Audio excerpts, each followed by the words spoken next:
امریکی انقلاب تاریخ کا ایک اہم لمحہ تھا جس نے ہمیشہ کے لیے دنیا کا رخ بدل دیا۔ اس نے ایک نئی قوم کی پیدائش کو نشان زد کیا جس کی بنیاد آزادی، مساوات اور جمہوریت کے اصولوں پر رکھی گئی تھی، اور اس نے دنیا بھر کے دیگر ممالک کو نوآبادیاتی طاقتوں سے اپنی آزادی حاصل کرنے کی ترغیب دی۔ امریکی انقلاب کے مرکز میں برطانوی حکمرانی کے خلاف نوآبادیات کے درمیان عدم اطمینان کا بڑھتا ہوا احساس تھا۔ انہوں نے محسوس کیا کہ ان پر غیر منصفانہ ٹیکس لگایا جا رہا ہے اور برطانوی حکومت میں نمائندگی سے انکار کیا جا رہا ہے، اور بہت سے لوگوں کا خیال کہ ان کے بنیادی حقوق کی خلاف ورزی ہو رہی ہے۔ نوآبادیات اور برطانویوں کے درمیان کشیدگی 1775 میں ابلتے ہوئے نقطہ پر پہنچ گئی جب نوآبادیات کے ایک گروپ نے برطانوی فوجیوں کے ساتھ تصادم کیا جسے بوسٹن قتل عام کے نام سے جانا جاتا ہے۔ اس واقعہ نے بڑے پیمانے پر غم و غصے کو جنم دیا اور زیادہ خود مختاری اور آزادی کے مطالبے کا باعث بنا۔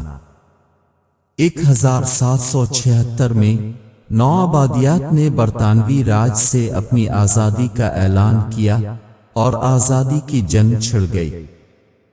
جنگ طویل اور خونریز تھی جس میں دونوں فریقوں کو بھاری نقصان اٹھانا پڑا، لیکن بالآخر نوآبادیات فتح یاب ہوئے۔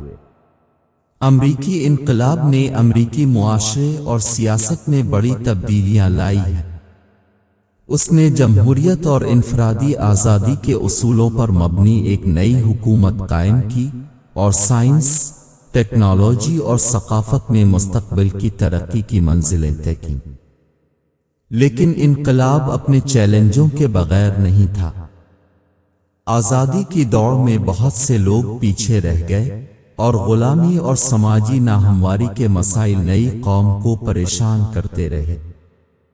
ان چیلنجوں کے باوجود امریکی انقلاب امید اور لچک کی ایک طاقتور علامت بنی ہوئی ہے، اور اس کی میراث دنیا بھر کے لوگوں کو اپنی آزادی اور خود مختاری کے لیے لڑنے کی ترغیب دیتی رہتی ہے۔